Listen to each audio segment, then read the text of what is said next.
Welcome to CramerSez. CramerSez. Be part of the show at CramerSez.com. Interact on Twitter at CramerSez. Now, CramerSez. Welcome to the show. My name is Kramer. This is the CramerSez podcast. It is, what is it? Today is Wednesday, February 22nd. Let's get right into it, shall we? Our guest today on the podcast is Tom Anderson. Now, you may not know who Tom Anderson is, but you've seen a lot of his work. And let me give you an example of that.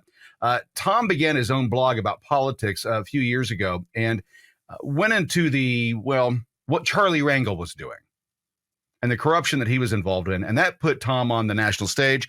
And with that, he joined the NLPC, which is the National Legal and Policy Center out of D.C. They are a watchdog group, and they look at corporate corruption, they look at government corruption, and then they let the American people know about it. That's what Tom does best, and we want to talk to him today about what he sees going on in the country right now, and so on. I'd like to welcome Tom Anderson. Tom is the director of the Government Integrity Project with the NLPC. Welcome to the show, Tom.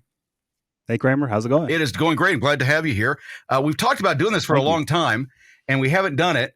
And so it's finally glad to get you on camera and have a conversation with you because I love picking your brain about what you think. And now here's the thing. Tom and I do not always agree. Would that be fair to say? Yeah. We're aligned on a number of different things, but there's some things that we see differently. And that's what I love is conversation, debate, learning from another person and getting someone else's insights. And that's why we brought Tom on. One of the things that Tom does is he works at finding stories that he then digs up all the details or a lot of the details, gets a lot of the dirt ready, and then supplies that to reporters or groups around the country that might find that information valuable. So, Tom, let's get into that and kind of give your backstory of how you got started and how you got to where you are now and what you see as the future. It's yours. Stage is yours. Yeah, so I got started pre-Twitter and Facebook, right? And I got started, like you said earlier, actually before I did a blog, I was blessed to know the first ever Black woman to be on the editorial board for the Palm Beach Post. And I was having a discussion with her one afternoon, and she was talking about a story that was written in the paper, and I looked it up on my laptop, and I saw pretty quickly that there were some things reported in there that were incorrect. And I showed her, like, within 10 minutes, hey, this is incorrect here and there. And she said, whoa. She goes, you might have sort of a knack for this. Let me connect you to a few reporters over there.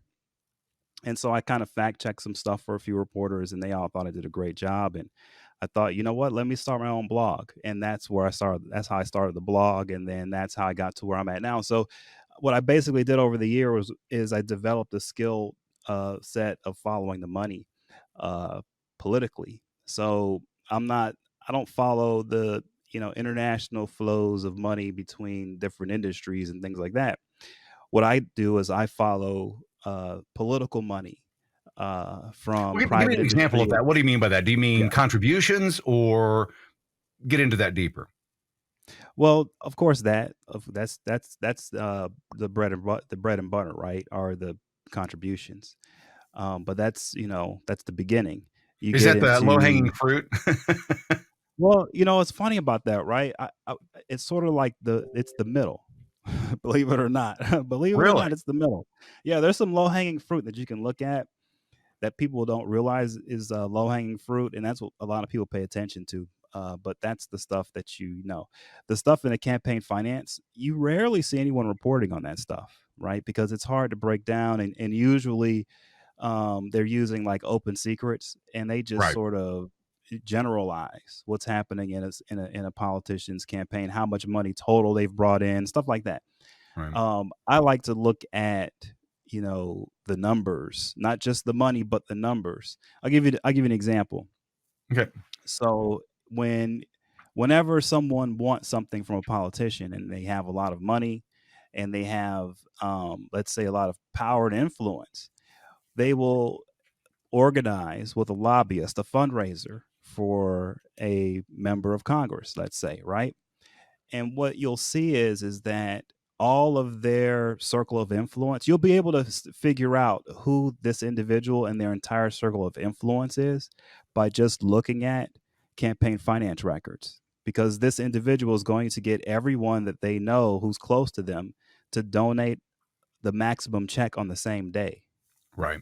So right then and there, so people think, well, the circle of influence is pretty evident by what you're saying. Is the circle of influence that they have is evident by who gives them money in a specific way in a specific time. That's right. And so you can look at that like, well, that's not a story. It's not a story by itself. But here's what you can do. You can look at who's at these donation patterns, and then you can build out from there. You can say, well, I know that these 3 companies tend to donate on the same day to these 4 politicians over the last 3 or 4 years. Right. Well, that means these 3 companies are in cahoots with something. And now you just start to dig into all 3 companies. And you just dig and dig and dig until you find out what's going on. And now you have your story. So that's how I use public records, right? That's how I use the numbers. It's not really magical. It's really basic, but it's painstaking work that it takes a long time. You have to connect a lot of dots. And here's the thing.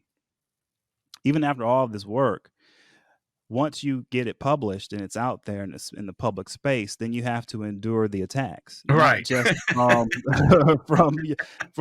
inside of some of these newspapers and these news outlets. Okay, like sometimes they don't want to hear things that disturb their worldview on how things should be, but it's like, the numbers don't lie. Well, how much how much pushback or fighting do you get from somebody that's their cognitive dissonance is kicked in? How much pushback do you get initially when you say, well, regardless of what you want to believe, these are the facts? How much does that happen? It's the number one issue. I mean, Really? It's everything. It's literally the number one issue. Do you think that's why we're having such a problem with journalists doing their job? Is that they only want to push the narrative that they believe in? Well, that's the thing. I think it's worse than that.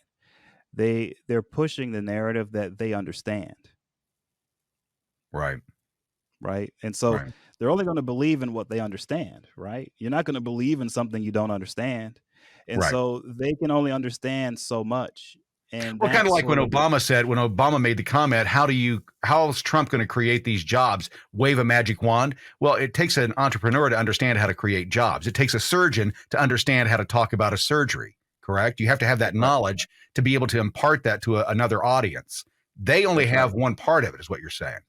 That's right. And exactly. And so that's why I was talking to Pete, my boss, the day before yesterday, and I was telling him, I said, look, I'm in the place now, Kramer, where, because I follow the money the way I do, I can on a daily basis point out people who are breaking the ruls on both sides of the aisle, equally. Yeah, we've talked about Republicans and Democrats. I mean, I just can't. I mean, it's not.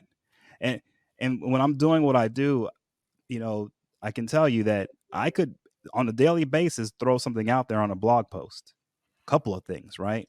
But I really try to take a lot of time and effort, and I try to go. What I try to do is I try to allow whoever the subject is of whatever I'm investigating, I try to give them every opportunity to prove me wrong for over a long period of time. I'm not one of those who I'm trying to move fast before they find out I found out, right? I don't care. I want them to know, right? Because by the time they know, sweat. Well, I just make them sweat. But here's the thing. Believe it or not, sometimes I'm wrong. Sometimes I'm wrong. And that's, I think that's the one thing that's the one thing that I believe, Tom, that our current group of journalists and politicians refuse to believe. They do not believe that they can ever be wrong. That's why we see these pivots. And that's why we say, well, we said this yesterday, but that was yesterday. We've learned since then. Yep. And that's their excuse. Well, we've new information, new data has come forward. That's right. And then we find out 3 years later that they had the data the entire time. They just wanted to to choose a narrative. So when you Yeah, go what through they're these really things, saying is, what they're really saying, right? What they're really saying is that they have the best options available and they have right? the most knowledge. And, if they're wrong, it's really not their fault because they're doing the best thing possible. Well, it's That's like really what we were talking about earlier they're about debating. We were talking about before we came on about debating the weather, right? There's no sense in debating Yeah, the weather. The weather's going to do what the weather's going to do. that's But right. the weatherman never pays, the TV weatherman never pays a price for being wrong, ever. He can be wrong Right. every day. Every day he can be wrong, and he'll still have a Yeah, job. that's right. And that's kind of the That's way how that journalism is now. That's how journalism is now, right? exactly But you know what's funny? That's not my job. That's not how my job is. Okay. right, See, here's what's funny about my role because I'm not really considered media, even though what I do is journalism, right? But I'm not really considered. I guess if you can argue that I am in the journalism world, you can argue that, right? It's hard to say where I'm at, but I can promise you this: unlike a journalist or a reporter, if I make one mistake, I'm done. right, And that's just it. right, And so that's why I allow the subjects of who, whenever I look into something, I allow them, right, to take a look at what I'm saying I think I've found. And here's how I do it, right? I do it in stages. Like whatever it is I found, I'll break it down into 5 different pieces. Let's say 5 different stories. And I will first allow the first story to go through that I know 100% is true. Okay. I know it's true. Now, the bigger overall story I'm talking about, I may be wrong on that, but on this part of it, I know I'm right. right, And that I'll let loose and I'll allow them through the media to defend themselves. Now, right. if they say, "Oh no, that's a lie," That never and they happened. double, You're wrong. Now they're set up. yeah, I mean, so I go, okay, so I'll drop the second one now, right? Which will probably counteract something they said in explaining the first story. So Right. now they look bad because that couldn't be true, your explanation, because look at this. Well, And like then an I'm still explanation of what just happened with Joe Biden, right? With these documents that he's got his hands on, and he's saying, "Well, this is the reason," and then we go, "Well, that's not what you said 6 weeks ago, or that's not what you said 5 years ago, or that's not what you said then." Do you find that they anchor themselves too soon? That well politicians that's are yeah. are so ready to exonerate themselves that they'll start saying things that are untrue just to move the needle for a day, as opposed to for the rest of time. Does that make sense? Yeah, well, and it gets complicated, right? Because they're in a position where whatever they say is going to partially be untrue most of the time. That's the Right. problem with being a politician, man, is that everything they say is partially not true. Now it just depends on the percentage of how much not true it is. What I'm level of sorry, untrueness is there? right? That's the It's like problem. it was like CNN. I just saw a story of CNN this morning. I was looking for a piece for a client, and we were looking for imagery of the riots from 2019 and 2020. And one of the comments from CNN was 93%. This is the headline: 93% of all protests this year were peaceful. 97% or 93%. It's that 7% we get the problem with. It's not the 93 that are being peaceful. It's the Exactly. 7% that aren't. So Exactly. how much of that do you see in the media that I call them honest lies, right? Or it's a misrepresentation of the truth to give people a different, a different perspective, or not the narrative to follow. Right? Don't worry about those riots that happened in 2020 or 2019. The worst thing that's ever happened to our country happened on January 6th. That one day. Do not worry about the years of riots and so on that have happened for our cause. Just that one day for the other cause. And I'm saying that both were wrong. I'm not advocating for either of them being right. But how much of that crap journalism, I call it, well, the old term was yellow journalism.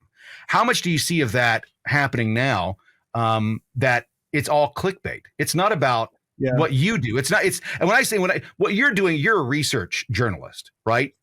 Yep. Would that be your term that you research, you go into it? Yes. It's everybody else that writes the clickbait. It's everybody else that takes what you found and tries to Yeah, sensationalize it to exactly. sell. That's right. Correct? That's Okay. what's going on. Yeah.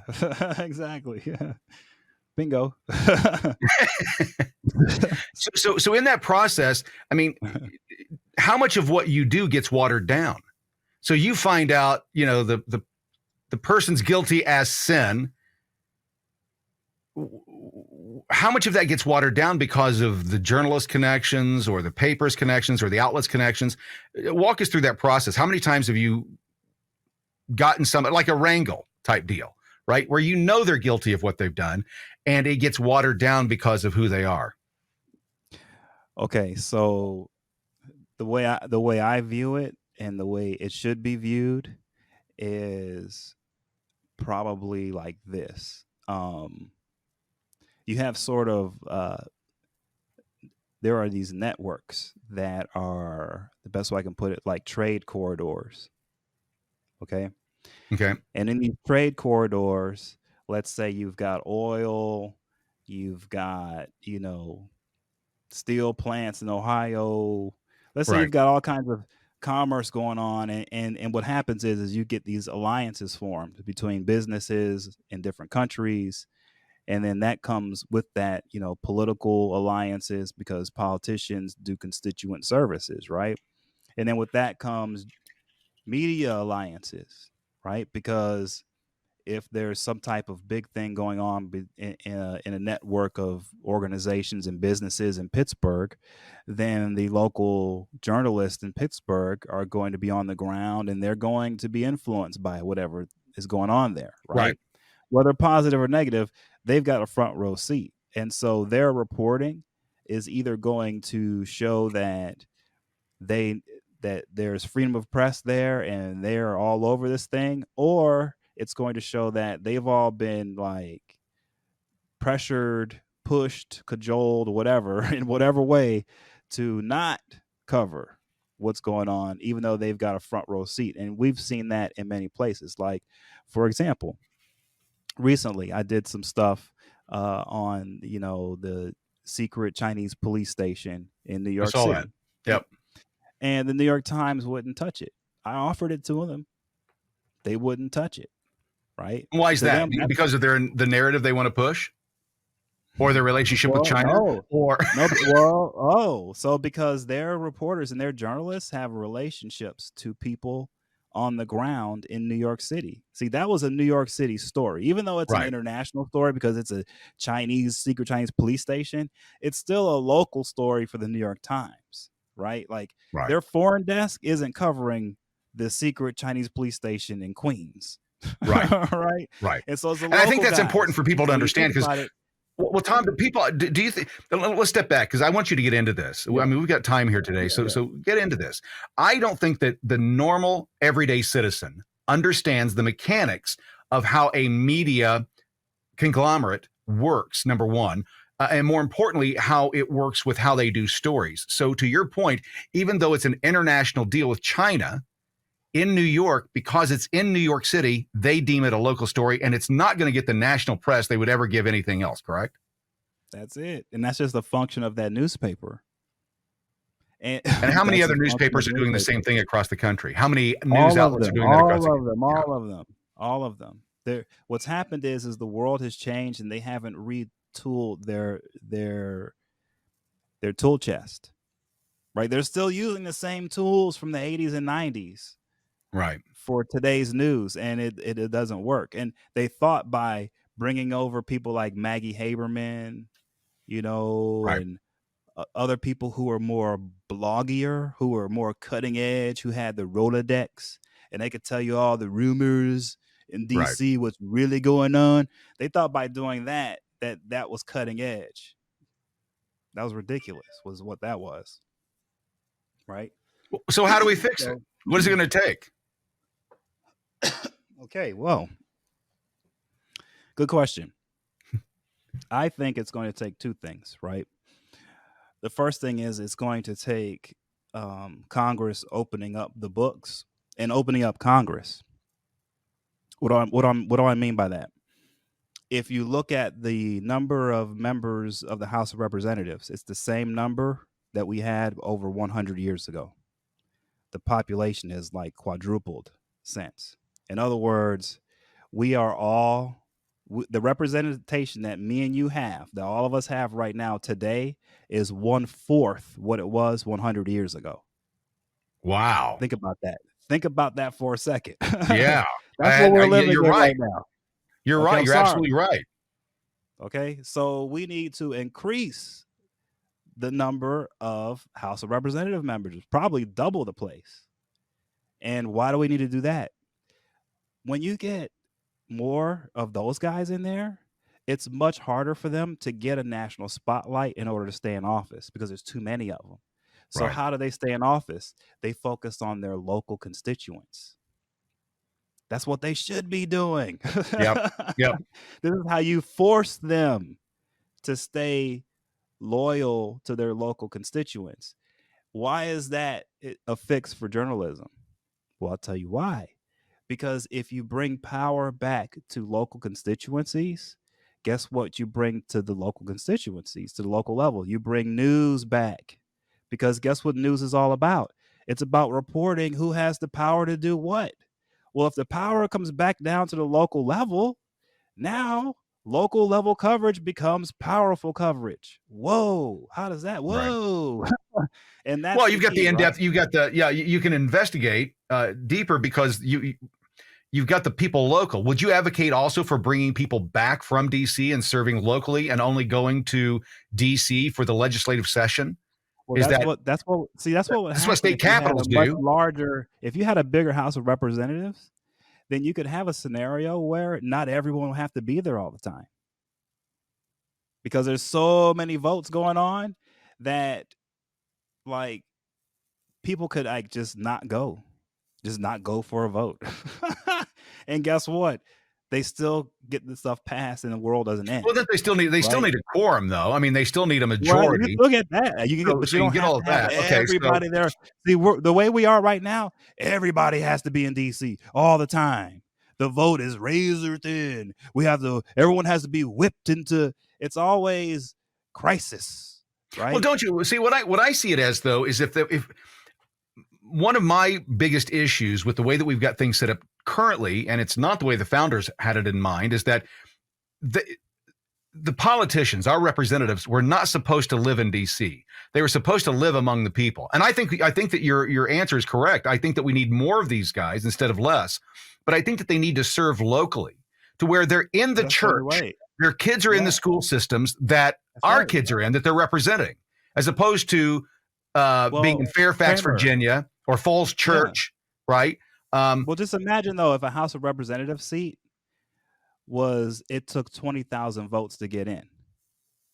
Now, all of a sudden, guess what happens? The local churches matter a lot, right? Right. Because that's not a big vote total. And guess what happens in that environment? Big money outsiders can't come in to influence that. Right.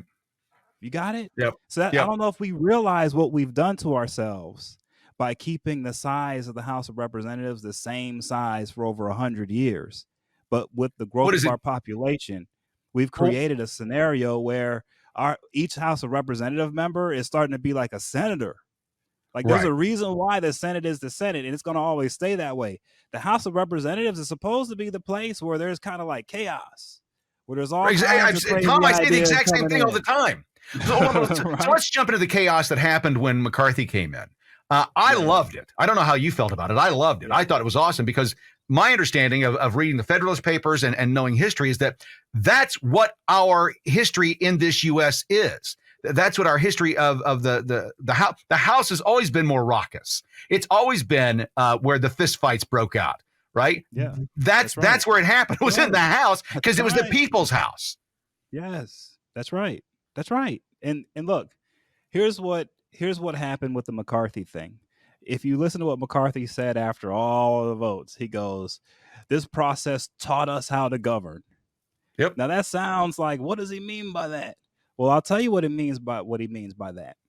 Whatever it took for him to get the votes he needed to become speaker, whatever they did to get those votes, because they whip these votes. I Yep. mean, that's how the place works. We can debate all day long how this thing went down, but I'm just letting you know the place is designed. It's like a car engine. It's not going to just sprout wings and fly. Okay, like that place is designed where you whip the votes you need. Yep. That's just how it goes. And so it took him, I don't know, 15 tries of whipping certain people. But by the end there, they found the right buttons to whip on to get them all to vote the way they needed them to vote. That's what he meant by we found out how to govern. So what's going to happen is the next time there's a contentious vote coming, whatever worked on the last whipping, they're going to use on this one. Yep. That's what's going to happen. Yep. The opposition is going to fold like a cheap lawn chair, just like they folded to vote for him then. And that's basically what happened in that whole process. But what did they get? What did McCarthy, though, have to give up? I mean, there's a number of different things that he gave up. Nothing. He didn't give up anything. You know why? Because whatever it is he claims he's giving up, in the end, on all of these votes, it's all going to come down to a wild negotiation between a bunch of different parties. It doesn't even matter what he's promised to in the past, okay? These past promises are actually just going to get in the way of negotiations. Everyone has to think about this as every time there's something tight, it's just a fresh new battle for negotiations for all sides to fight on. And that's just how it's going to be, vote after vote after vote. So he didn't lose anything. It's just he's just going to have to fight. So the issue that, well, I guess, but I'm saying that from the outside, and correct me if I'm wrong, but from the outside, him changing some of the rules and allowing members to come forward, to come forward and say that they don't agree with him being speaker, because that can come from the left or from the right. I mean, that opens up the door. There's a vote of no confidence. That's one. But some of the other issues for example, I was very fresh when they were going through that 15 votes of what he had given up. But a lot of it was control about voting, about the timeline for a vote to come to the floor, that you've got to have enough time to read the documents and so on. You're saying that none of that matters. It doesn't matter, man. Like, seriously. Look, I've been around this thing for a long time. None of that matters. You know why? Because they're allowed to change the rules however they want, anytime they want. I knew that. Right. Hello. Right. So you think that? Sorry, man. Well, let me put it this way: I don't have a lot of faith in McCarthy. I've not been a fan of McCarthy's for a long time. I never was, but the more he said, the more he's done, the less I liked him. And now, and again, I've got a bet with my CPA, a bottle of bourbon, 6 months from the time that McCarthy became the speaker. We're going to reevaluate what he's done. And I got to say that I wasn't too crazy about what he was doing initially, but I'm excited to see what he's done over the last few weeks since his coronation. But I don't think it's enough, because I think that we've still got a lot of questions in this country. And this kind of leads us into the other area that I wanted to get into you with. Now that we've got an understanding of your background and what you've been doing and the stories that you've broken and the things that you've been a part of, let's get into the things that really matter to people today. You've got inflation. You've got this oil spill or this chemical spill in Ohio. You've got Russia, Ukraine. You've got China. Where do we start, Tom? I mean, where there are so many different things attacking us at this point. I mean, a journalist, let me put it this way. And we should probably bring in James O'Keefe as well, as where we're talking about this. When you do the work that you do, you're a thorn in the side to somebody. Somebody will always find you as an ally, but somebody else will see you as the thorn. So how are we going to get through all of these stories when we still don't have the truth about 2020. We still don't have the truth about COVID. We still don't have the truth about the reaction to COVID. We still don't have any clarification on where we're going in the future. The nation has lost hope. And it's not just me. I talk to people on both sides of the aisle and they go, we can't go this way forever. So with all of those things being out there, don't you think that there's somebody, some young journalist that's going to take what you've been doing and say, okay, I'm going to do this the right way, and start producing news or producing facts that people can say, wait a minute, we've got to go back and take a look at all this stuff and hold these people accountable. Do you ever see any of that happening? I know I'm rambling there, but there's so much going on that's not being addressed. And it just like seems to the average person that it keeps being put on the back burner.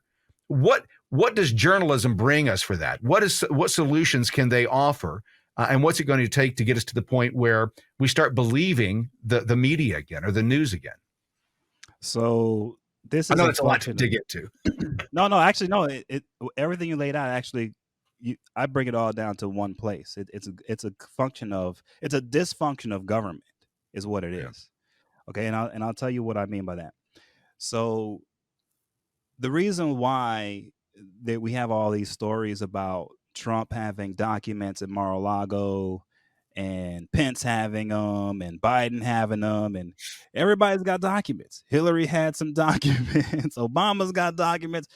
Everybody has documents. Why does everyone have documents? Well, because we have created like a government within a government concerning documents. It's a regime. Okay. It's a regime within our government. And this regime uses documents like we use gold or money. Right. All right. And so what you get is first off, the regime, number one, says that the general public isn't allowed to see 95% of documents pertaining to the United States government. That's the first thing that happens. So day one, the regime has decided 95% of all the information that pertains to the American people cannot be looked at or viewed or in any way, shape, or form. That's the first thing that happens. Then the second thing that happens is the 5% that is viewable, they have thousands and thousands of FOIA officers. And these people go through the 5% that is available, and they will black out every little thing you can imagine and give you sometimes nothing, sometimes a little bit of something, but they want to charge you cash, and it takes months and sometimes years. Sometimes you have to sue them in court and go all the way to the Supreme Court just to get some scraps off of 5% out of the whole universe of information that's out there. So this is why we have all these stupid stories about the documents, number one. But then number two, what that creates is an environment of distrust. Yeah. Because common sense tells you, well, what are you hiding? If this is a free country and we're supposed to know what our government's doing, why are you hiding everything? Right? Right. And so so this is a function of a dysfunctional government that's created a regime that makes the process of American government almost impossible to understand or to see or view from a common man's perspective. And so what does that do? What it does is it opens us up in the worst kind of way, because now the people of America have no clue what's going on, but our adversaries who hack our systems, they do. Right. They do. They know it all because they've been through all of the systems and they've looked at all the hidden information. And so these foreign countries know more about us than our own people do. It's not right, man. And that's where it all begins. So you want to know why people don't trust what's going on? That's why. Well, guess what? Journalists can only do so much. If our government keeps everything secret, how are they supposed to report the news? So what ends up happening is, and this is why I call this a regime, okay, a cartel. Let's call them a cartel, because here's what ends up happening. And by the way, when you're talking about this cartel, this regime, you're talking about both sides of the aisle, correct? Yes, it's the whole thing. Because here's the thing, right? And I'm not going to badmouth any other groups out there, but there are people out there who specialize in FOIA. They're the FOIA masters, and they've got lawyers, and they go to war with the government. And you know what happens? The government FOIA people, the cartel, they love it. Go to war with us. They want to go to court. So they want to have these battles. You know why? because it makes it so that the only people who have access to the information are people who have big time lawyers and then go Yep. all the way to the Supreme Court to fight this stuff. The average people can't, right? And so my deal is that has to end, period. And if that doesn't end, we're going to there will be no answers on fixing. Well, let me ask you this: if it doesn't end, Tom, if it doesn't end, then what are the solutions? I think you know where I'm going with this, right? Yeah. Is that our nation was born out of revolution. Yeah. We're not kings and queens. They tried that here. We didn't like that. So what do you see the options being? If the government will not relent to the people and open up to the people, what options do the people have available to them? Okay, well, see, that's the thing. We have many, many options, and nonviolent ones, actually. Like what we're talking about right now is a big deal, because you won't hear anyone on CNN or MSNBC talking about, saying connecting, increasing the number of members of the House of Representatives with opening up the books across the board with transparency. Right. Like, you're not going to be hearing that as a solution to journalistic integrity and our society being able to see through the disinformation that we're all swimming in right now, right? Because here's the reality. So my specialty is open source documents. I do OSINT, open source. And so I'm always inside government documents. That's all I do. And so I'm constantly having to fight these guys for documents. By the way, I just want to add, that seems extremely boring and tedious. Am I right? Yes. That's the thing, right? I'll give you an example. So a few years ago, a CNN producer and TV guy came down to downtown Miami to look at some records with me to see, firsthand what it is I'm digging through. So I said, come on, let's go to the courthouse so you can check it out. And I had 3 baker's racks rolled in, all filled to the top with files. And I'm going through these things, and I'm going over to the printer, and I'm printing out pages out of this thing. And one of the workers in there runs over, and he's like, "You have to be careful with these documents. You have to be delicate." I said, "Hey, man." I told him, I said, there isn't anybody in this building who's in love with these documents more than me. I'm not hurting any one of these babies. Well, it's your meal ticket, man. Those documents are your meal ticket. Oh. I must have hit you off there. I gotta get that taken care of. Sorry about that. Yeah, they seem boring, but the boredom ends when you come across a document where you see testimony, sworn testimony in federal court saying that Bill Clinton is the one who ordered a certain individual who ripped the government off for millions and millions of dollars out of an agency Hillary was responsible for, how he ordered a certain law firm in Florida to represent this guy to get that money. When you see stuff like that, you go, "Whoa, it's not boring anymore," right? You get to see like what's really going on. And that's sort of where we're at now, Kramer. Here's the problem. Since everything is so secretive, even when I do work, I come across public documents that are not secret, but a lot of times I have to wait for a long time to reveal what I have, because you just can't throw things out there, man. Like that's the environment our government's created with the secretive nature of things, is that if you just start throwing things out there, it causes problems for a lot of people. And what I mean by that is sometimes something looks a certain way today, but in a year from now, it's going to look totally different. But you can't tell people that now, right? So if you let something out now where people don't really have the understanding for it, they could actually be misinformed with the truth, believe it or not, if you give them the truth at the wrong time, when they're not prepared or in a position to understand it. Well, let's talk about the Hunter Biden laptop story, because I think that's a perfect alignment with this, is that the story came out, and to play it out, computer store repairman finds it, turns it over to the FBI. They don't do anything with it. He's upset about it. He takes it to Rudy Giuliani.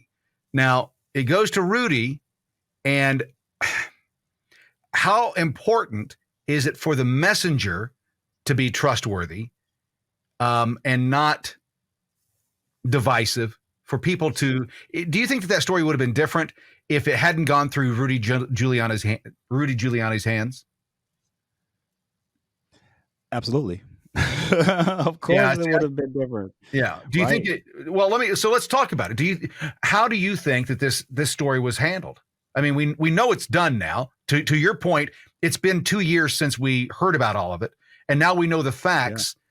Yeah. Did the facts change anything? They did not. The lies did, correct? Well, it's hard for me to see. So here's my problem, right? For this entire storyline. Anytime I come across evidence that isn't open source, I don't really mess with it. And here's the reason why.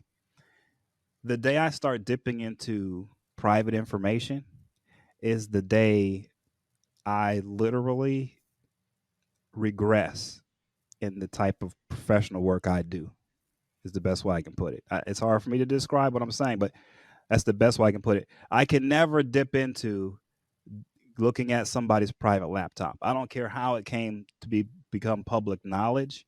It's their private information. I can't look at it because of what I do. And what I do is open source documents that are all publicly available, that anyone can see. It's not private. It hasn't been funneled through intermediaries. So I'll give you an example of what I mean. So when you look at like Watergate, right? Right. I would have been the worst person for Deep Throat to come to, right? Because you're looking for proof. You're looking for evidence, actual evidence, and not hearsay. Correct. Yeah. Like what'll happen is Deep Throat will come to me, and I'll listen to everything Deep Throat's saying, and then I can then reverse engineer through public documents proof of what he told me. Okay. That's what I'll do. You see what I'm saying? Well, let's look at that. I'll never mention him, and I'll never the recordings will never come out. Secret documents will never come out if I ever dealt with it.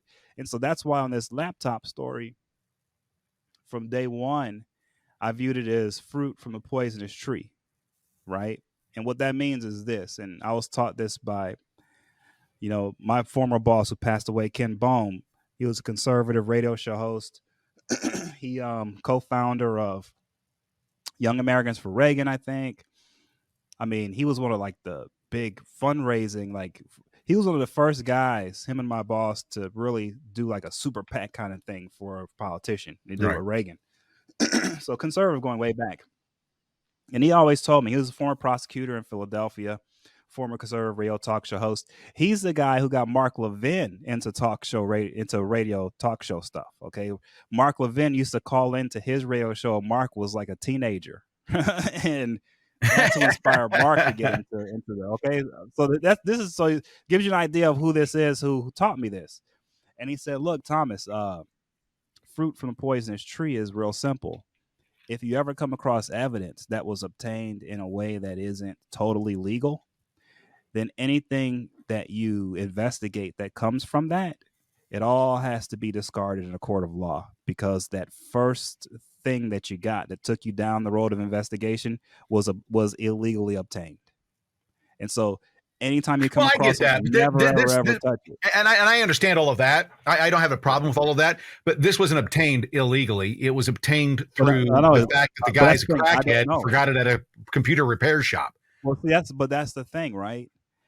That's taking the word of the computer shop, repair shop owner. And I'm not saying that he's lying, but I don't know. What I'm saying is, from my perspective as a public source, I see what you're saying. Public document guy, like I know when I have a document from Pacer that it came from a federal court. Right. I know when I have an email from the president's office, from the White House, from a FOIA. Like, I know where that came from, the White House, right? Right. This guy is saying that it was whatever happened. I don't know that. And so since I don't know that, I'm just going by what I was taught. And I'm telling you, the laptop was something that looked like something great to dig into, right? But I'm just telling you, from my experience and all the years of doing this, that looked like a trap to me, right? Well, it turned out to be, That's what it right? looked But it like. turned out to be a trap for them. Well, whoever it's for, it's a trap. And what I did was I stayed away from that thing, right? 100%. I stayed away. Well, let's talk about though about what the newspapers did. So the New York Post releases it. They go ahead and run with it and say, "Hey, listen, it's got all kinds of salacious information in it." Once that's been put out there, once the people know about it, right now it is newsworthy. For newspapers and news outlets across the country to come out and say that it was Russian disinformation, to tell a lie. Now, they didn't know what it was, right? Yep. They went to these 51 people, and these 51 people said, it has all the earmarks of being Russian information. Yeah, you're right. Okay, so they went out and did their due diligence. They said that it's Russian disinformation. Right. And then instead of saying, okay, we're going to dig into it, they just stopped. That's the problem that I have with this, is that regardless of how you get your information, the fact that they stopped when a group of people said, who were all politically aligned, they're saying, well, hey, it's bipartisan. It's not bipartisan. I hate to tell people this, and Tom, jump in. It's not bipartisan because it's one machine. You're right. It's one machine, right? They want us to believe that it's a left and a right, but it's one machine running everything in D.C. Yeah. And so they came together to protect. They didn't do what I did, right? Right. They didn't say up front, look, we're not touching this because of the fruit from the poisonous tree doctrine. And you know why they didn't say that? Because they've already broken that doctrine a million times when covering conservatives and people on the right. Yep. Okay, that's the problem.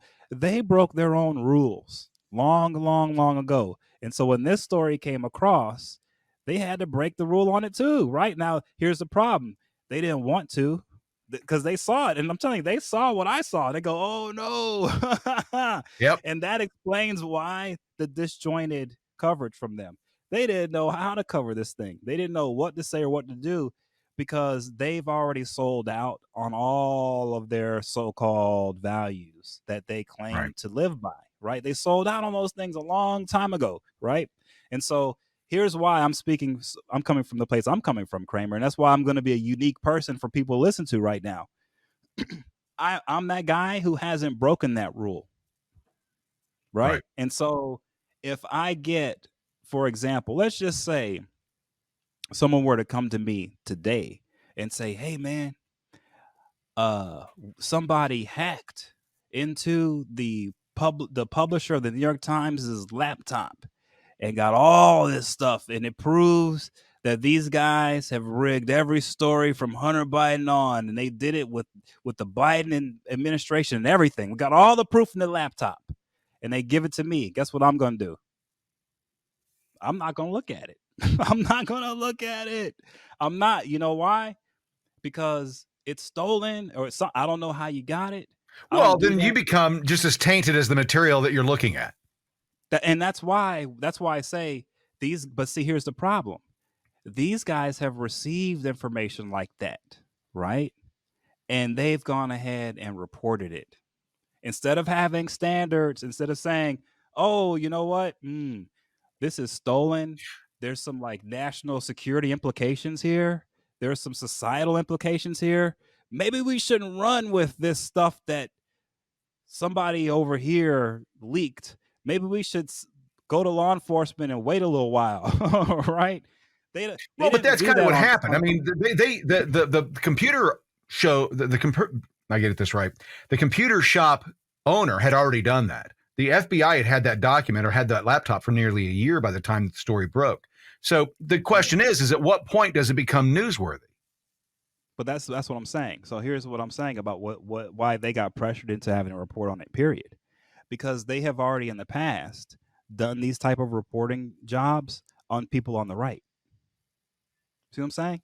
Like if you go back to the Post is the one that released it. So they were the one that ran with it. But what I'm saying is the New York Times and these guys, that's why the reason why they never touched the Hunter Biden laptop story. And when they finally did touch it and they were pressured to do it, they did do it the way they did, is because the entire time they were conflicted with their their prior bad abuses. Okay, I'll give you a perfect example of what I'm saying, and this is going to sound crazy, but you can look back at it and you'll see that it's true, right? Look at the coverage of the New York Times on Anthony Weiner. Just look at it. And you know what you're going to notice? They reported the hell out of that guy's laptop and Yep. all his stuff. They Yep. reported the hell out of his cell phone and all that stuff.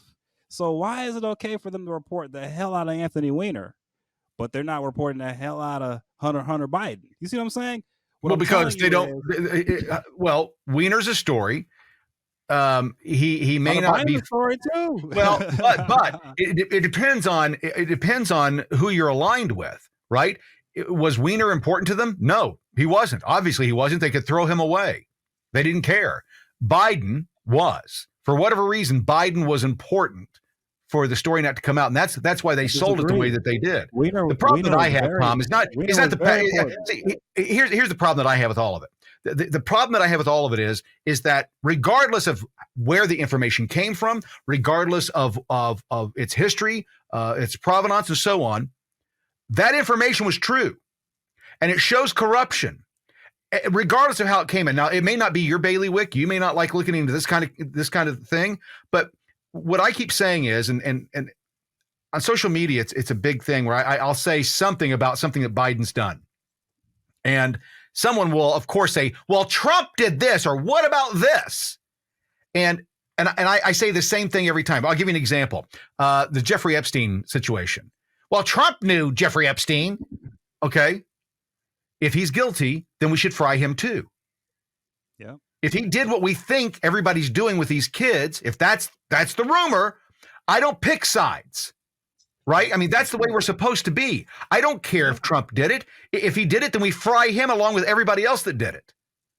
Correct? That's I mean, right. isn't that the way we're supposed to work? Right. That's the way it goes. That's the way it works, man. Exactly. And here's the thing for this, right? The problem with this is, like I say, the laptop going through Rudy Giuliani is a big problem, man, because I agree. that guy is the attorney of the president of the United States, right? Yep. So he's conflicted, and not only that, but Yep. he's done all kinds of other work, and he has other clients and stuff. Yep. Like, you never know what Rudy's up to, man. That guy's up I to said the all same thing at kinds that of stuff. time.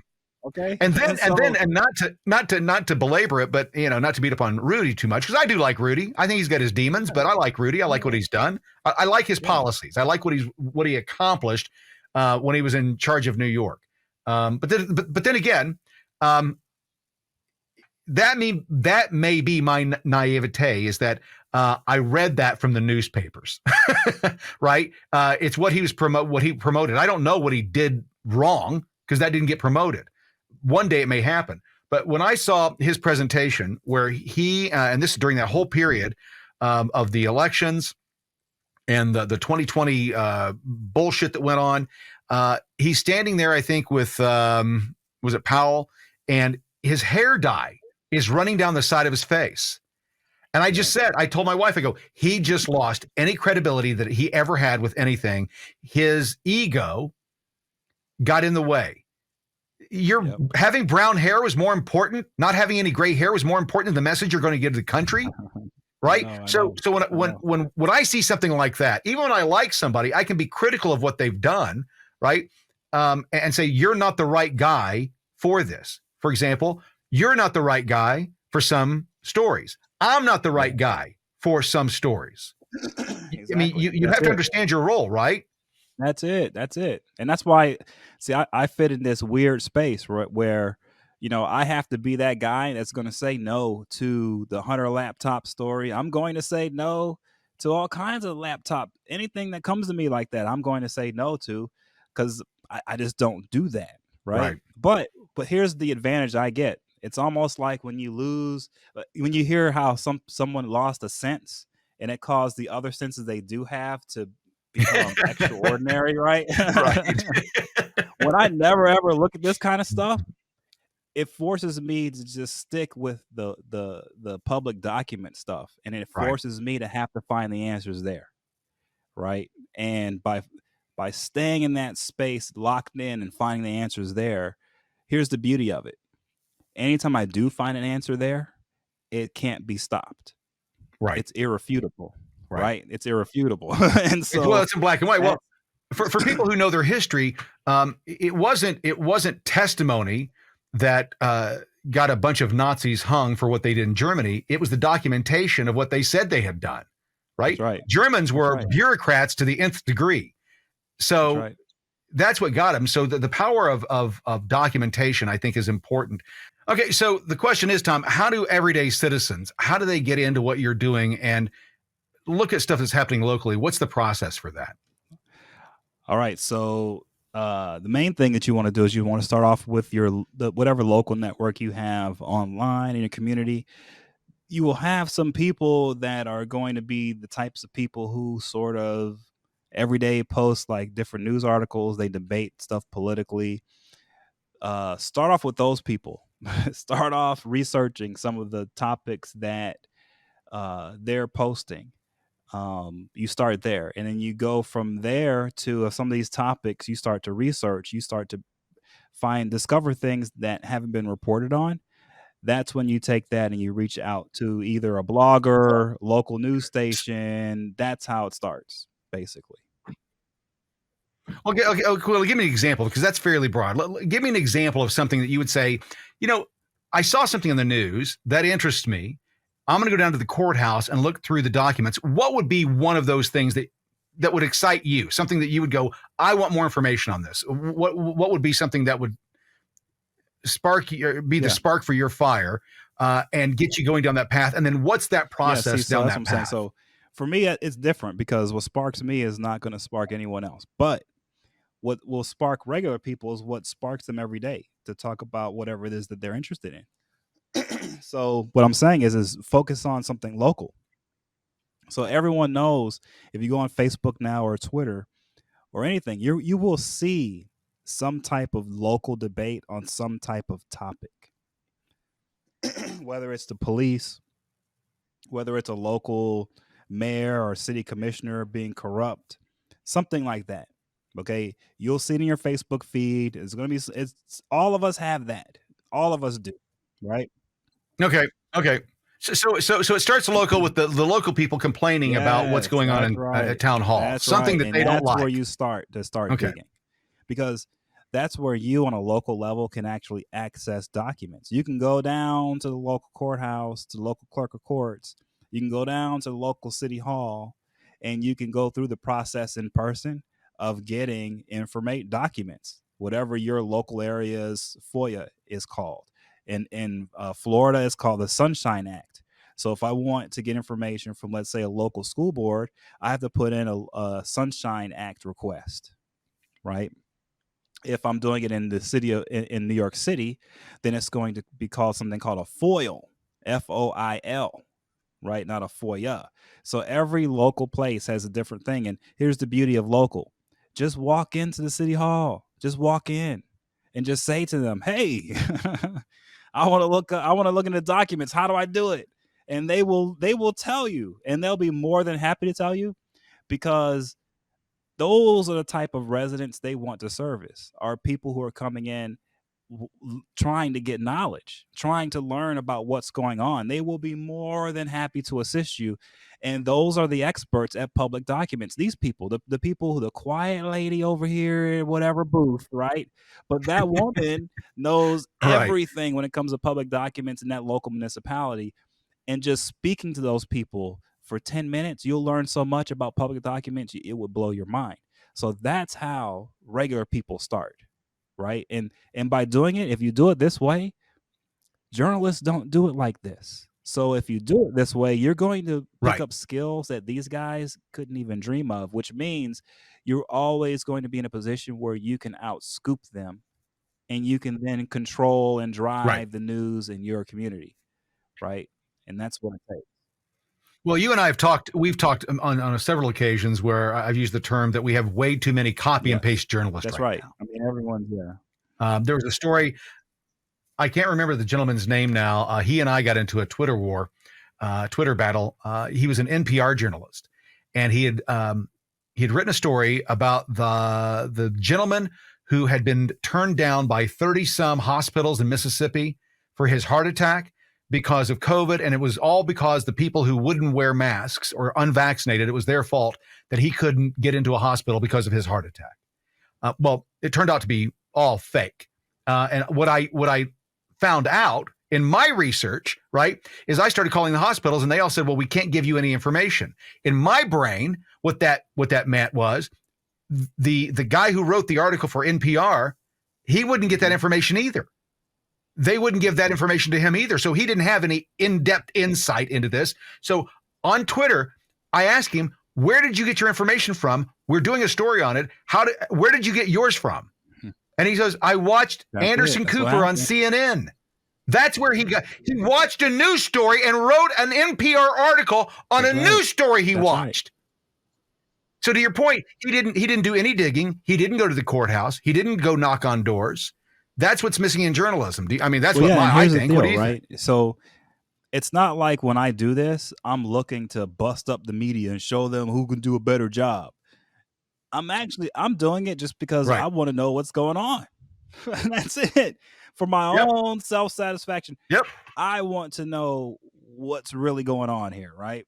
And so if the facts lead me to a place that opposes my worldview, well, then my worldview just got opposed. That it just has, and your worldview has to change. But guess what? Maybe it can't change because maybe I don't have the tools and the knowledge to change it. But at least I know that, my worldview isn't correct. I need to start formulating a new one, right? And it might take me some time to formulate a new one, but I know where it's wrong at least. And so maybe I'm not totally in line with that worldview now, but I'll carry over the stuff I know to be true. And this stuff I just found out is wrong, I throw away, right? That's how we all should do it. But what it takes, though, Kramer, and this is where I think people mistake what's happening with what we're seeing, right? So what it takes is you have to be able to have the patience to go through the process of attaining knowledge, right? And when I say patience, that means that most of the time that you're going through this process, you're going to feel very ignorant and just clueless. And that's abusive to yourself. Trust me, like it hurts to always feel like I just don't know what the hell I'm talking about. But you have to go through that process because after you go through that process and you make it out on the other side of that cave, you have knowledge now. And it doesn't matter what you see from Anderson Cooper or anyone else, you know what's up. But here's the best part about it. You know what's up, but in a way that's so strong that you don't get angry now when you see this information. When you see bad reporting from Anderson Cooper, it doesn't even anger me anymore. And the reason why it doesn't anger me is because I'm in a secure place where I don't feel like he's anywhere near touching what I know, right? So I don't even feel, I just feel like, this guy's lost. Well, he's not a threat. Right. Right. He's not a threat and he's not credible and there's no reason to listen to him. It's the person who yells on the screen. Well, Tom, I liken the media. People think that the media is something big. And I've said over and over and over again, I'm from the media, that we're all a bunch of paid whores. That's basically what we are. We get all of our money from people paying attention to us. Everything that we make, all the money I've ever made in my life from media was because somebody was paying attention to what I was saying. Right. That's it. And so when the media is realized, well, wait a minute, we don't have to go to the courthouse and spend hour upon hour looking at bullshit information. We don't have to do that. We just have to make something salacious, or we have to make something that sells. And so you get clickbait and you don't get information, and you get these stories that get blown out of proportion, like the document stories with Biden and Pence and Trump and the rest of it, while we've got other issues that are really, really important going on. For example, our infrastructure. Our infrastructure in this country is falling apart. We just spent $1.7 trillion on infrastructure. It was the name of the bill, and only 9% of the money goes to infrastructure.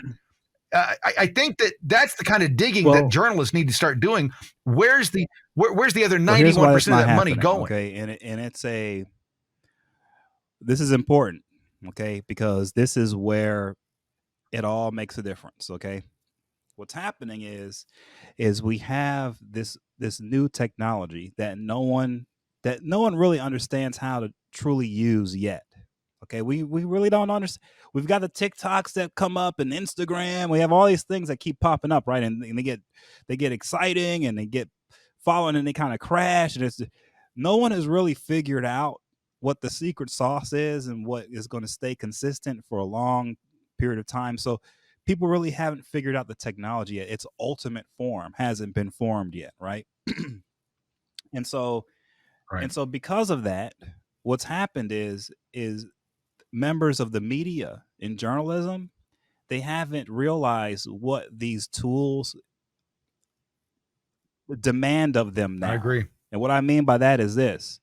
In the past, before they had these tools, they were allowed to report a story when it happened. And they were allowed to have time, weeks, months even, to research it out, to report finally the true thing of what happened with that event. Okay, that's how it used to be. With the technology and the tools that they have now, they have to realize that that standard is too low for the current technology we have. Just reporting what happened with the powerful tech we have now, that's not enough. You see? And so what's happened is they haven't realized that news has to transform. And the way it has to go now is in the past, it used to take 6 months to put together an investigative piece. So the event would happen, 6 months of investigating the event, and then the story comes, right? The way it works now is because we have this technology, the 6 months still takes place, but it takes place before the event happens. That's what has to happen now. And so what happens is, as a journalist, you're supposed to be investigating an event before it happens, 6 months out. And so that way, when it does happen, you have all of this research you've done prior that now you plug into the day that that event occurs. That's how true media is supposed to work now. And no one's really figured that out yet. That's where I operate on. So when I'm researching something right now, what I'm researching, I'm actually not even 6 months. I'm researching things that are supposed to land in 2 years. That's where I'm at. So I'm not even thinking about. Well, can you give us any insight as to what these things for 2 years are now? I mean, can you give us an insight as to what we're supposed to be worried about 2 years down the road? Do you remember back? You remember this? Some people may not remember this. Okay. Do you remember "We Are the World"? Michael Jackson. Do you remember how that was a huge? That wasn't just a music song or video. No, that was Bob Geldof and Feed the Children and the huge concerts and everything. It was a huge money-making deal. Yeah. You know why that was, right? Really? Well, because of the politics of Ethiopia at the time. They were trying to starve them out. No? Am I wrong? Because lay it on me, man. Inform me. Was collapsing. And all of their weapons were being sold all over that continent. And certain people like Victor Bout came into existence. Yeah.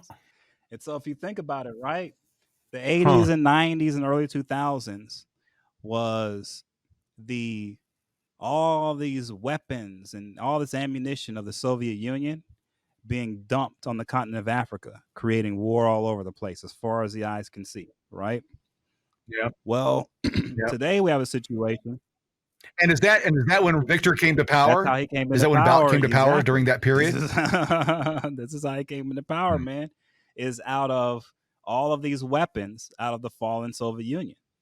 He was selling them all over the continent. That's what he was doing, right? So now this guy just gets released from prison. And everyone goes, oh, he can't do anything bad. Well, all of his connections are in Africa. Okay. And what's happening in Africa right now? Okay, well, here's what's happening. Because of the war in Ukraine, the way food supplies work is the grain from Ukraine and Russia usually travels through Europe and then into Africa, right? Well, because of the war, the grain is hitting Europe, but the Europeans aren't letting it go down to Africa because there ain't that much grain. So what do we see on the horizon here? We see famine because of the war in Ukraine, and we see another communist superpower that has seen what's going on in Ukraine, and they need to retool their military for an invasion on Taiwan. Well, how do you retool your military to be more modern and to deal with some of the things you've been seeing in Ukraine? Well, you got to first get rid of all the old ammo that you're not going to use. Well, how do you get rid of that? Probably dumping on the Russians. And what are they going to do? Well, Victor Bout just got out of jail. They need a lot of money right now. They're under sanctions. What's going to happen? We're going to see Chinese weapons all over the continent of Africa. And we're going to go back to we are the world, blah, blah, blah, blah, blah, blah, blah. Like we're back again to that period in time. Well, Tom, I've used this analogy a number of times, and stop me if you think I'm wrong, but what you just said, okay, what you just talked about is large scale. It's almost unfathomable to pull it all together, right? And what I try to get people down to is the lowest common denominator, to think that way all the time, is that what's most likely to be the case is generally the case. People try to get into conspiracy theories and they try to get into numerology. There's this Q movement that they want to look from drops from 2 and 3 and 5 years ago and say, well, the timestamp is exactly the same timestamp that somebody tweeted something, so that means that they're all tied together. Okay, so I don't get into all that shit. I look at, like what you do, the hard facts, things that I can prove, or the facts that are in front of me. And trying to think how to put this best is, with that being the case, if you try to get down to lowest common denominator, you have to get down to who people were when they were in 7th and 8th grade, because nothing's changed since 7th or 8th grade. Nothing. The dynamics are bigger, right? But our football team is the NFL, our basketball team is the NBA, right? You get it, right? The kids that were in theater, that's Hollywood. We had and the geeks who ran for school. We did back then. Yeah, huge, 18%. It topped out at 21%, I believe. We had issues with oil. I'm sorry, but it's the same. It's the same. We're full circle. It's and they're going to play the same. They're going to play the same playbook again, and that's why I keep going back to 7th and 8th grade. Wait. Here's the problem. Initially, and this is why I say I'm working 2 years out ahead, right? So what comes with all of that? I'll tell you what comes with all of that. Remember 9/11? Remember the Boston Marathon bomber? Remember Khobar Towers? Yep. We are going to start seeing terrorism again. I'm just sorry. Yep. And it's not just going to be in Africa or Europe. It's going to be here in the States. That's what this process is. You just have to look at the past, and you can see that we're heading into the same zone, and the same package of little things come out of this zone. I'm sorry. Well, every time you come into this part of life, it's wash, rinse, repeat. Part of the world, I'm telling you, man, like, you're going to get terrorism. Like, it's going to happen. There's no way around it. Yep. Well, because terrorism is a tool. Yeah. Terrorism is a tool for those who want to move a narrative in a certain way. That's why when we see the story, for example, of Hochul getting kidnapped, and you hear the story, you read the headline, you go, oh my God. Then you learn that 10 of the 14 people involved were FBI informants. It kind of changes the dynamics of what that group was really doing. And that's where you tie facts with conspiracy theory, right? At some point, you have to look at it. It's not a conspiracy anymore. These are the things that our nation's 3-letter agencies are doing. This is how they're involved. This is what they're doing, not only here in this country, but across the planet. And again, I go back and I want to make this point, make you realize this point of what I'm trying to get to with the 7th grade person. 7th grade people are not any different than they are today.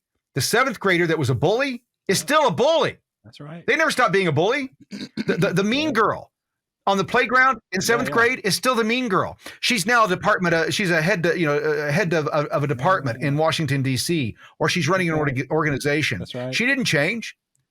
And so those people that you knew in 7th and 8th grade, I want to get people's heads around these conspiracy themes. There are no conspiracies. There are only cover-ups. I agree. Would you agree? I agree. I agree, man. I agree. I mean, because Tom, and I want you to get into this, and we'll Look, wrap up here because we've been going a while. there But have to be let's talk about cover-ups the for this people. reason, man. Simple. The world has to go on, no matter what happens. The world has to go on. Right. The show has to go on, man. The circus has to keep moving. And if in order for the circus to keep moving, things have to be tailored a certain way and spoken about a certain way. That's just how it is, and that's nothing new. That's not The an cover up. American What the thing. cover up This is though going does, to back your point, to the beginning of time. Like, this is right. time. You're right. Well, because the cover up, what it does is, to your point, is that the system is so corrupt that if we start digging too deeply, the connections, the network will touch everybody that we know. That's right. They're all interconnected. I mean, when you look at, for example, let's look at Fauci, how the government's put together. Fauci's making a bunch of statements, doing a bunch of things, making a bunch of moves, and who is responsible for telling him what he could and couldn't do, what his ethical responsibilities to his office and the American people are? Who's telling him what he can and can't say? His wife.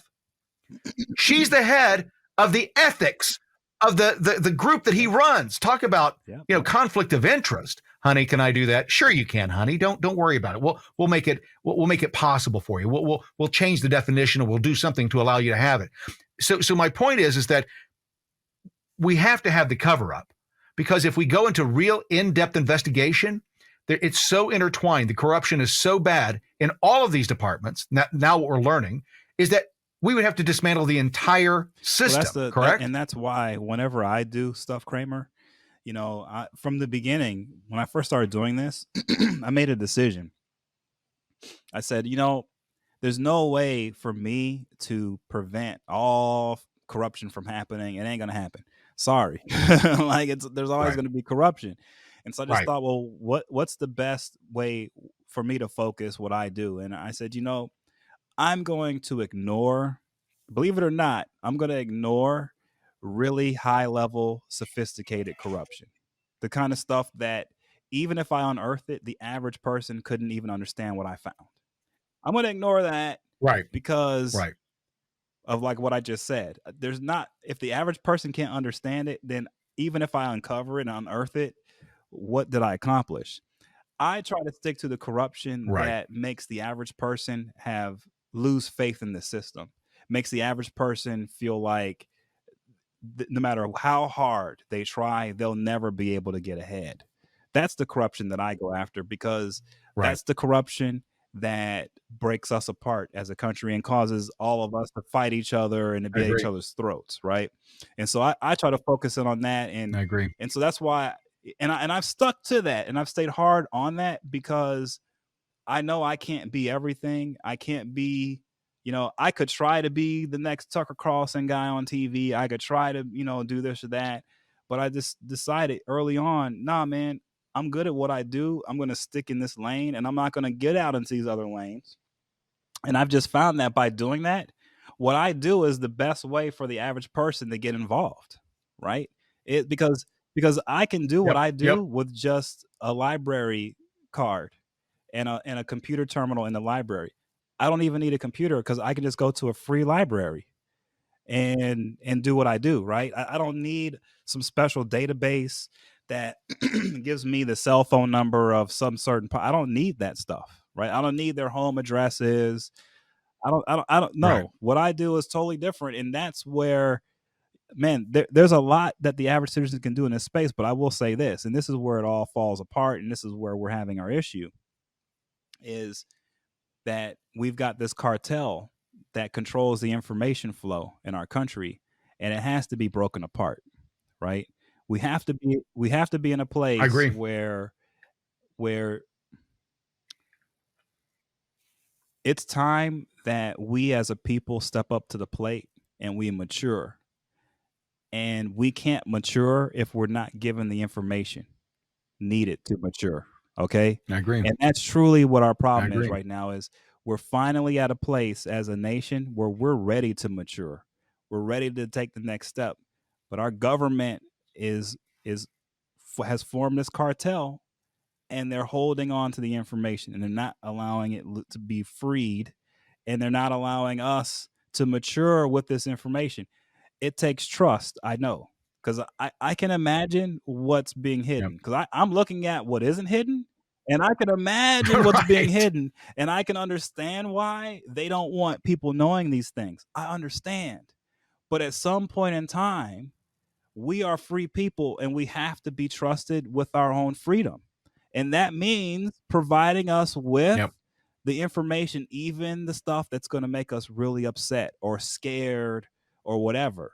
It has to be opened up. Well, the reason why they're not giving us that information is because a buddy of mine put it like this. He goes, the reason they want to take our guns is because they know there's information out there that will make us want to use our guns. That's why they don't want us knowing this information. There is. No, there is. It's not for us. It's not for us to be in. I feel it's to protect well, them. It's not to protect well, us. It's to well, and it protect is them to from protect us criminal. too, for this reason. Okay, I'll tell you why. Because the reality is, most people who are in government today, they just took over a spot that was already there when they were born. Like, they just filled a spot, right? Like, they just replaced another cog in the wheel. Like, this thing has been going. And so Right. I can't really blame them as individuals for their behavior within this machine, because this machine kind of does what it does, no matter who you plug into that thing, right? And so that's really the problem that we're having, I think, right? That's depressing. Well, why do you think this? Why do you think nothing changes?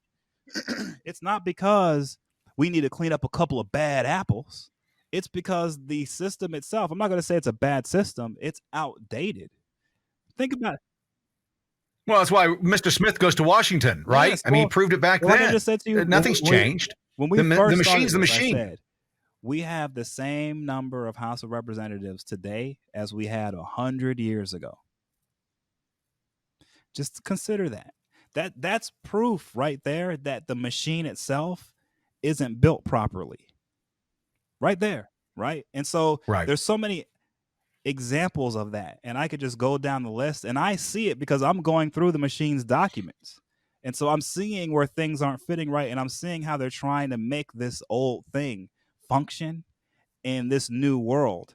And it is, and it's a shit show, man. Like, it's horrible. Look, I feel sorry for them, actually, because it's like they're like, we're doing the best we can do, and I understand, right? But that's where we're at as a country right now, man. And I well, Pete Buttigieg is a great example. Yeah. What's going on with Pete Buttigieg is a great example. I'll bet he wishes that he had never taken that position. He has had one issue after another, and he's not qualified to be in the position. He just wants it to go away. Do you think that a lot of these people just want it to go, want the problem to go away because they don't know how to deal with it? It's the same that Kamala has, I believe, right? That they were both put in positions to succeed, okay? And they both have no clue how to use those positions to succeed. They just got no clue. I'm sorry, they've got no clue how to use these positions. Like with Mayor Pete, the position he's in is one that, and this is the best way I can describe it for an average person, right? He has to roll a little bit like a union labor boss, kind of mobby, kind of like, he'll break your knees if you don't come through with a promise, kind of like, that's the role of the guy who runs the DOT. I'm sorry, because the kind of people he's dealing with are actually mobsters, because those are the guys who kind of control the concrete business and the truckers and all the big heavy machinery. Like, this is who he's dealing with. And so I'm not saying the mob is bad. I'm just saying, like, they have real legit business. And a lot of that business deals with the Department of Transportation. And so you need a guy that's going to be thick-skinned in that role. You need a guy who's going to crack some skulls. You need a guy who's going to bring a whip to the party, and not a fruit basket, right? Like, that's the issue with that guy, right? And I just look at it and I just scratch my head and I go, he clearly doesn't understand. Like, and here's what's funny about it: if he understood this and he actually tried to become a tough guy to actually do well in the role, he might actually be a super politician at that point. Because that's kind of like what he's missing when you think about it. He's a little bit too soft, a little bit too Right. Yep. clueless, a little bit undecisive. He's kind of like in the wind. Who knows what he's going to do next? Kind of a thing, right? Kind of Yep. clueless. Yep. If he could actually become a rough guy here and get these dudes in line and get everybody in line and get kind of tough, like he'd be a scary politician to deal with. But Tom, they're never going to do that. That's not who they are, because when they become tough, they don't become tough. Yeah. They become treacherous. Yeah. Right?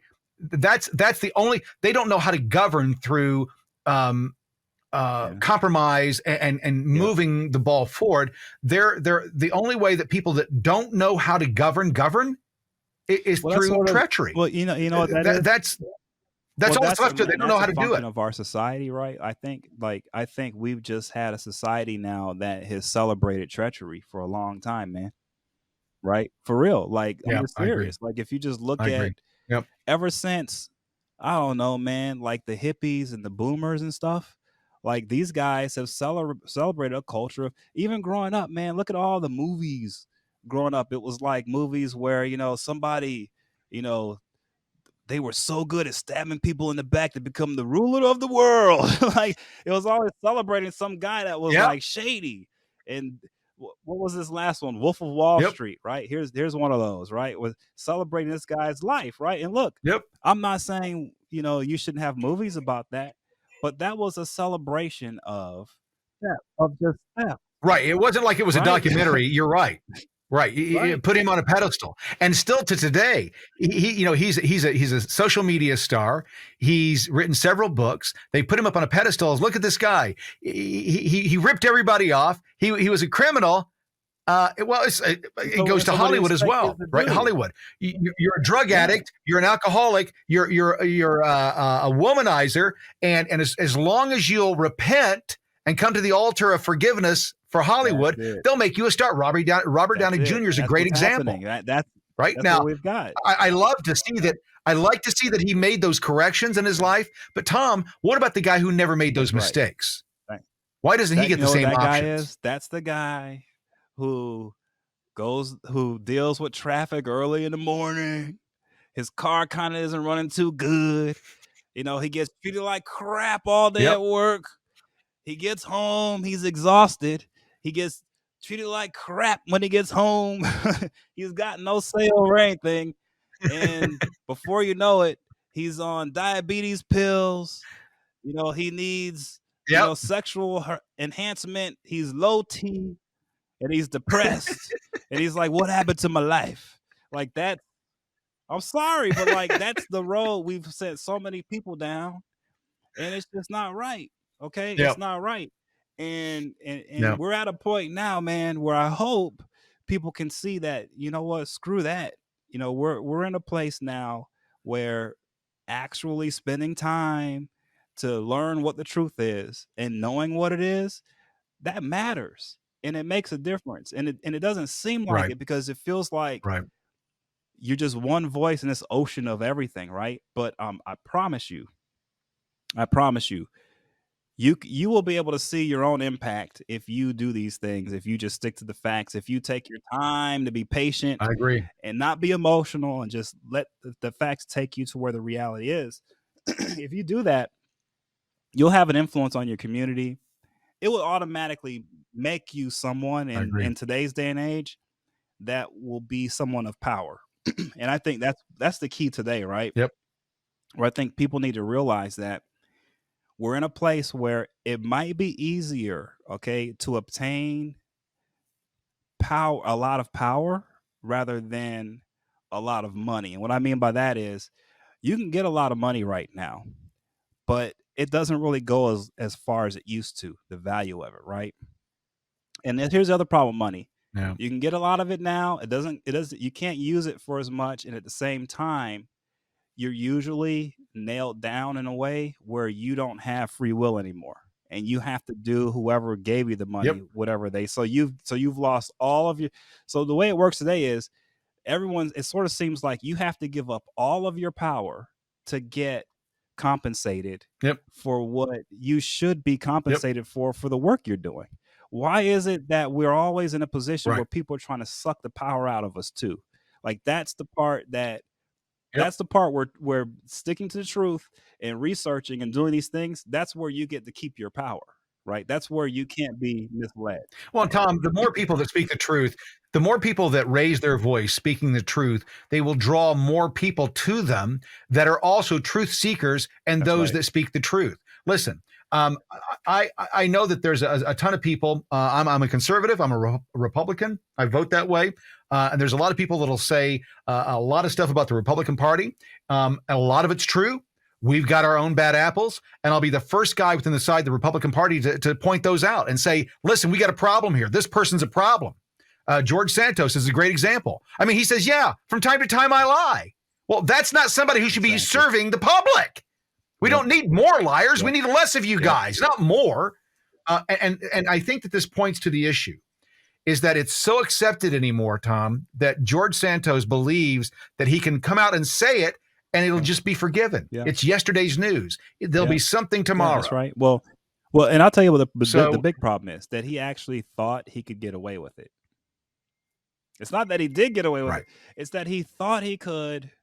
And that's what's scary, because the reality is, and that's why I'm saying, that's why I say to you, like, we have to remake how we do everything, right? We have to actually just remake the systems that we use to run our society, because that's really the problem that we're having right now. And well, Tom, the problem is that George Santos, to your point, George Santos thought that he could get away with it.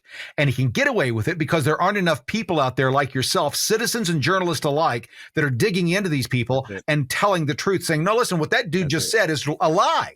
And we've got the documentation to show that what he said is a lie, and hold them accountable right then and there. There's not enough people doing what you're doing, and I can't thank you enough. People, if they want to get down and dirty and do this themselves, are there any resources that you would promote of where they can go to learn more about what you're doing?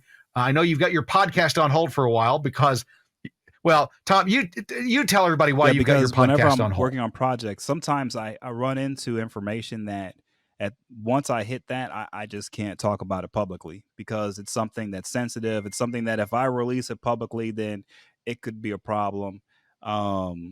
On multiple levels. So I'm at a point where a lot of my research now is at that level, that is at that point. And so I have to kind of sit back and wait until all the shoes drop and the public becomes aware of these things. And then I can kickstart it and give some information on background on how some of these things are working, right? But end up breaking later on. Well, what resources would you give besides just going to the courthouse? Is there any place else? Are there tools or information where people can go to learn how to do what you're doing, to be able to dive in and do it on a local basis? To use search engines, believe it or not. Like, become an expert at like the Google search engine.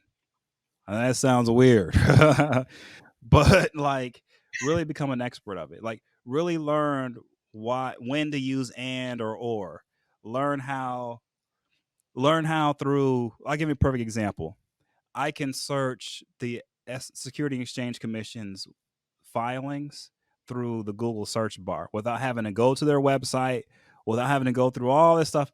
I can actually keyword search their entire database through the Google search bar, right? And you can do that if you learn how to use the Google search bar. And so like, just go in there and they have a tutorial, like really learn how to use these tools, because I'm telling you, these tools are way more powerful than anyone can imagine. And they're basic too, and they're free. And if you could just learn how to do that, like it will open up an entire new world to you. Like you'd be shocked. Well, maybe that's the podcast you ought to have. Maybe the podcast you ought to have is explaining how to people how to use these tools. Maybe that's it. You don't give away the secrets of what you're working on. You show everybody else how to get the secrets that you're actually finding. It all depends on what you're looking at, right? Because I'll tell you what I'm saying.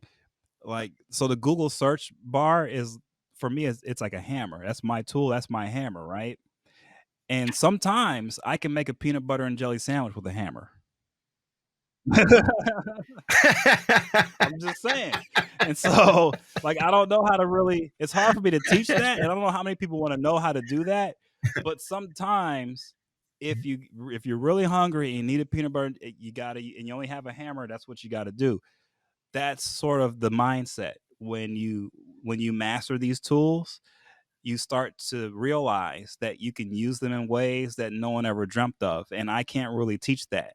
That comes from individual experience, and everyone's going to be different on how they do it. Right. I'm telling you, I've seen people use like the Google search bar in ways where I would never think of using it like that, and I go, "Wow, that's kind of smart, right?" And I've been doing this forever. Okay, I mean, put it like this: the way I search the Google search bar, by the third search, usually I'm getting a screen popping up where it's requesting that I prove that I'm not a robot or an AI system. That's how I search, right? Because for whatever reason, I'm using their search bar the way an AI computer would use it, not the way a human would. And so I'm constantly flagging that thing. Right. But that's where you want to get to, where Google is thinking that you are AI. Once you start getting those warnings, you know you're using their search bar properly, basically. Yeah. That's properly. When you use it the right way. Well, Tom, thanks so much for joining us today. Our guest has been Tom Anderson, the director of the Government Integrity Project with the NLPC. Is there, besides the National Legal and Policy Center's website, nlpc.org, is there anywhere else people can find you and the work that you're doing? Man, New York Post, Washington Post, New York Times, Washington Free Beacon, Washington Examiner. I mean, all over, man, all over, going back many, many years. So usually I leave a comment. And that's how you know I worked on the story, right? But usually I leave a comment, and that's all you'll see, right? So if you see Tom Anderson in the comment, I did the research on Man in the dark.